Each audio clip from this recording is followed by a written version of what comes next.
אתה לא יודע מי אתה. אתה לא יודע איפה אתה חי.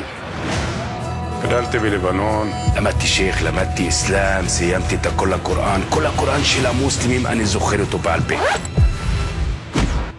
גייסתי לחיזבאללה בגיל 24. 15 שנים שירתתי בחיזבאללה, והתחלתי לעבוד למען עם ישראל. הצלתי הרבה יהודים, הרבה חיילים, ביטלתי הרבה פיגועים, עשיתי המון למען המדינה. תפסו אותי וחשדו בי ורצו להוציא אותי להורג. דורך את הרובה, שם בראש שלי, לוחץ, הכדור לא יצא לו. דורך עוד פעם שנייה תיק, הכדור לא יצא לו. מערים את הרובה באוויר, הרובה יונה באוויר. מוריד את הרובה עליי, הרובה עוצר. פה הבנתי וידעתי, יש בורא לעולם. לשכנע בן אדם להיות יהודי לא צריך.